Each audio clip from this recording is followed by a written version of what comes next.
अगर आप किसी गुफा में नहीं रहते तो सीजेपी की प्रोटेस्ट के बारे में तो आप जानते ही होंगे, लेकिन अगर मैं कहूँ कि इस प्रोटेस्ट की फेल होने की एक बहुत बड़ी संभावना है तो मार्क माय वर्ड्स, संभावना है कि जिन मासूमों की जान एनटी और एजुकेशन मिनिस्टर की लापरवाही से गई उन्हें इंसाफ भी ना मिले। मैं ऐसा क्यों बोल रहा हूँ ये भी बताऊंगा, लेकिन अगर प्रोटेस्ट एजुकेशन से रिलेटेड हो रहा हो और अनपढ़ लोग ना आए, ऐसा कैसे हो सकता है? कौन सी मस्जिद के अंदर मंदिर होता है, कौन सी मस्जिद के अंदर ब्राह्मण पुजारी है, बताओ मुझे। भाई इसका कंसर्न ही अलग है। यहाँ लोग प्रोटेस्ट बच्चों के भविष्य के लिए कर रहे हैं और ये वहीं अटकी है। इसके ऊपर एक डेडिकेटेड वीडियो बनाई है मैंने और उसमें कहा था मैंने कि इसे कुछ भी कहो तो ये आपको मुल्ला या कांग्रेस का पिल्ला कहेगी। देखो, जब से ये प्रोटेस्ट शुरू हुआ है लोग 3 हिस्से में डिवाइड हो चुके हैं। पहले जो इन्हें सपोर्ट करते हैं, दूसरे जो प्रोटेस्ट खराब करने के लिए पूरा जोर लगा रहे हैं और तीसरे जिन्होंने अपनी बुद्धि बेच के खजूर खा लिया है। मैं एक एक करके एग्जांपल देता हूँ। पहला एग्जांपल मैं खुद हूँ। I support this protest. और क्यों, ये वीडियो खत्म होते होते आपको भी पता चल जाएगा। और अगर आपको इस प्रोटेस्ट से रिलेटेड कुछ भी नहीं पता तो भी कोई बात नहीं, वीडियो एंड होते होते आप सब समझ जाओगे। सेकंड एग्जांपल है इन जैसे लोग। क्या सरकार जो है, सरकार के जो मुखिया हैं, हमारे प्रधानमंत्री जी हैं, क्या उन्हें भी देश से माफी नहीं मांगनी चाहिए कि उनकी लीडरशिप में पेपर लीक हुआ? माफी मांगते कि प्रधानमंत्री जी से कि हमने नेपाल बनाने की कोशिश करी, माफी मांगते? अगर बात नेपाल बनाने की होती तो कब का बन गया होता। अभिजीत दीपके को किसी ने बीच प्रोटेस्ट में थप्पड़ मारा था, पता है उसने सिचुएशन कैसे हैंडल की? अभी मुझ पर हाथ उठाया है, उसको छोड़ दो, उसको मारो मत, ये मेरी रिक्वेस्ट है। अगर अभिजीत दीपके ने रोका ना होता ना तो पब्लिक इसका सुअर भर देती। मैं जयपुर से हूँ, मैं राष्ट्रवादी हूँ, किसी पार्टी से कोई मैं। किसी पार्टी से रिलेटेड हो या ना, लेकिन आरएसएस से तो रिलेटेड है ना।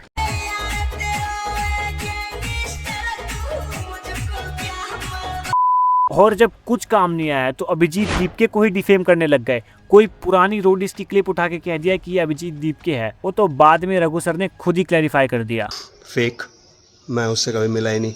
और फिर एंड में कहने लगे कि ये आम आदमी पार्टी से एसोसिएटेड था। अरे तो लवड़ो, आम आदमी पार्टी से ही तो एसोसिएटेड है, अलकायदा से थोड़ी। और तीसरी कैटेगरी में आते हैं ये। अरे नहीं, पहले वीडियो देखो। Rajnath Singh defence minister of India, उनके बेटे का नाम है नीरज सिंह, यूके से पढ़ के आए हैं लीड्स यूनिवर्सिटी, ठीक है। शिवराज सिंह चौहान, कार्तिकेय चौहान उनके बेटे का नाम है। यूनियन मिनिस्टर है हमारे Shivraj Singh Chouhan, ex CM of Madhya Pradesh. Madhya Pradesh कितना कर्जे में देख लेना एक बार जाके आप घर पे, ठीक है। जब से वो आए हैं कितना औरत को पैसे बांट के उन्हें करेंगे। कितनी अच्छी बात कही है इसने कि पॉलिटिशियंस के बच्चे बाहर क्यों पढ़ते हैं, इंडिया के एजुकेशन सिस्टम को क्यों ना ठीक करा जाए, राइट। इस वीडियो का पहला कमेंट देखना, इनके कोई क्या मुंह लगेगा। पता है, अगर तुम किसी गधे से आर्गुमेंट करोगे ना तो दूसरा गधा तुम खुद बन जाओगे। और इसी प्रकार के जाहिल पने की वजह से देश में ये सब हो रहा है। तो चाहे गवर्नमेंट की नेग्लिजेंस हो या उनकी इग्नोरेंस, उनके पास्ट के फेलियर्स से लेके उनके प्रेजेंट के फेल्ड एक्शंस तक, आज कुछ नहीं छूटेगा। Youngsters like cockroaches, they don't get any employment, they don't have any place in profession. I am cockroach. I am cockroach. India's biggest medical entrance exam has been cancelled. The question paper was leaked before the test. There are already parasites in society who attack you people, who attack the system. ये तो दहशतगर्दों का B team है। ये सबसे देश में anti national, दहशतगर्दों cockroaches, anti national, parasites, दहशत cockroaches, एंटी नेशनल, parasite, दहशत cockroach, anti national, parasite,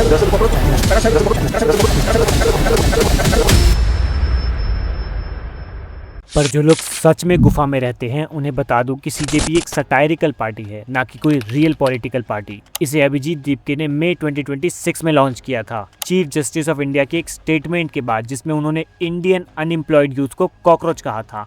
Youngsters like cockroaches, they don't get any employment, they don't have any place in profession. Although बाद में उसे कवर करने की पूरी कोशिश की गई थी, पर कहते हैं ना, बंदूक से निकली फौलाद और पेट से निकली औलाद वापस नहीं। और इसी बात से सारे जेनजीज ऑफेंड हो गए और इस सटायरिकल पार्टी को 22 मिलियन फॉलोअर्स गेन करने में ज्यादा टाइम नहीं लगा। बात रही अभिजीत दीपके की, तो ये 30 साल के हैं। इन्होंने जर्नलिज्म में बैचलर्स डिग्री ली है पुणे से, फिर इन्होंने मास्टर इन आर्ट्स किया है बेस्टर्न यूनिवर्सिटी से। 2020 से 22 के बीच में इन्होंने आम आदमी पार्टी के सोशल मीडिया टीम के लिए वॉलंटियर भी किया था। 1930 में इन्होंने गांधी जी के साथ दांडी मार्च यात्रा भी की थी। 1945 में सोवियत ट्रूप्स के साथ मिलकर हिटलर को हराया भी था और 7000 साल पहले राम सेतु के निर्माण में भी इनका योगदान था। Oh shit. एनटीए जो भारत के बड़े बड़े एग्जाम्स कराती है जैसे जेई, नीट, सीयूईटी, उसने 3 मई को नीट का एग्जाम शेड्यूल किया था। ये एग्जाम वो लोग देते हैं जिन्हें एमबीबीएस या बीडीएस जैसी अंडर ग्रेजुएट मेडिकल कोर्सेज को परस्यू करना होता है। अब एग्जाम के बाद पता चलता है कि क्वेश्चन पेपर तो पहले ही टेलीग्राम पे लीक हो गया था और क्रिटिसिज्म मिलने के बाद एनटीए ने रीनीट अनाउंस किया 21 मई को, यानी दोबारा से एग्जाम। और गवर्नमेंट ने क्या एक्शन लिया? कद्दू। और इसी के रेजिग्नेशन के लिए तो प्रोटेस्ट हो रहा है, पर जिसे साइन करना ही नहीं आता वो रिजाइन कैसे करेगा? भैया जो कॉम एडी है वही कॉमेडी है। क्यों करता हूँ मैं ये? और रीनीट एग्जाम के लिए पता है इन्होंने क्या प्रिकॉशन लिया? Telegram ban.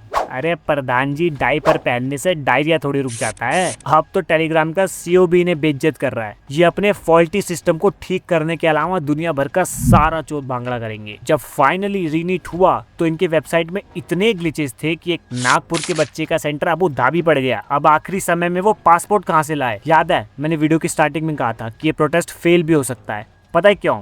चलो आपको पास्ट में लेके चलता हूँ। भारत में पिछले 24 साल में 45 पेपर लीक हो चुके हैं, जिसमें 27 जॉब से रिलेटेड थे, 18 कॉलेज एग्जाम्स, और इसी वजह से अब तक 4 करोड़ स्टूडेंट्स अफेक्ट हुए हैं। 4 करोड़। और पता है इतने सारे लीक्स के बावजूद इन 24 साल में कितने लोगों को कन्विक्ट किया? सिर्फ 2। हाँ, सिर्फ 2 लोग। तो जिस गलती का कॉन्सिक्वेंस ही नहीं है उसे करने में हेजिटेशन कैसी? पता है मुझे क्यों लगता है प्रोटेस्ट फेल होने वाला है? क्योंकि अगर एक बार धर्मेंद्र प्रधान ने रिजाइन कर दिया ना तो ये मैटर पॉलिटिकल बन जाएगा और फिर गवर्नमेंट को अकाउंटेबिलिटी लेनी पड़ेगी हर एक चीज की, और उसकी तो इन्हें स्पेलिंग भी नहीं आती होगी। और साथ ही साथ जनता को ये लगने लगेगा कि वो अपनी बात प्रोटेस्ट के थ्रू मनवा सकते हैं। ये कभी भी नहीं चाहेंगे कि जनता को ये लगे कि वो इन मिनिस्टर से ऊपर हैं, और इन्हीं रीजंस की वजह से गवर्नमेंट क्रिटिसिज्म लेना प्रेफर करती है एज कम्पेयर टू अकाउंटेबिलिटी। फिर चाहे हमारे कितने ही सेलर्स को अमेरिका मार दे, उनकी बॉडीज पड़े पड़े सड़ जाएं। मांग रहेगी सर आपकी? मेरी मांग एक है कि हमारा बच्चा चला गया, एक ही बच्चा लूंग थी वो हमारी। इन्हें फर्क नहीं पड़ेगा क्योंकि हमारे पीएम तो ट्रम्प का चूस, और इन भोसड़ी वालों को कुछ कहो तो तुम एंटी नेशनल बन जाओगे। ये सबसे देश में anti national. Sonam Wangchuk hunger strike पे है। किसके लिए? हमारे लिए। और लोग क्या कह रहे हैं? उसकी हंगर स्ट्राइक को सपोर्ट करने की जगह ये भोसड़ी वाले उसे फॉर ग्रांटेड ले चुके हैं कि हंगर स्ट्राइक पे बैठना तो काम है उसका। अरे चूतियों की वजह से उसे क्लैरिफाई करना पड़ा कि वो पानी ही पी रहा था, और जिसे क्लैरिफाई करना चाहिए वो तो तुम्हें और तुम्हारे प्रोटेस्ट को कंसीडर भी नहीं करता। तो दहशतगर्दों का बी टीम है। उसके लिए तो तुम सच में कॉकरोच हो। और इनके अंदर इतना कॉन्फिडेंस पता है क्यों है? क्योंकि भारत की आधी जनता पार्टी प्रेमी है, ना कि देश प्रेमी। और पता है इतना सब होने के बाद धर्मेंद्र प्रधान को मोदी जी ने क्या बोला? Birthday wish. पर मोदी जी अब उन बच्चों का क्या जो कभी अपना बर्थडे ही नहीं मना पाएंगे? उन बच्चों का क्या जिन्होंने अपना सब दांव पे लगा दिया था इस एग्जाम के लिए? बच्चे खुश थे कि फाइनली इस बार उनकी मेहनत रंग लाएगी, कोई अपने परिवार का सपना पूरा करेगा, कोई अपने गांव का पहला डॉक्टर बनने वाला था। पर ना सिर्फ वो सपना टूटा बल्कि उन बच्चों का सारा हौसला और उम्मीद ही टूट गया और उन्होंने सुसाइड कर लिया। इस देश ने सिर्फ कुछ स्टूडेंट्स ही नहीं बल्कि एजुकेशन सिस्टम के भरोसे को खोया है। इस देश के जस्टिस सिस्टम के बाद एजुकेशन सिस्टम ने भी घुटने टेक दिए हैं। घुटने उनके आगे टेक दिए हैं जो पावरफुल हैं, जो अमीर हैं, जो करप्ट हैं। अब आप इस प्रोटेस्ट से रिलेटेड सब कुछ जानते हैं, पर फर्क उससे पड़ता है कि आप क्या सोचते हैं। अपनी राय कमेंट जरूर करना। और जाते जाते सिर्फ एक ही बात कहूँगा, ये देश तब नहीं हारा जब बच्चों ने एग्ज़ाम फेल किया, ये देश तब हारा जब सिस्टम ने बच्चों को फेल कर दिया।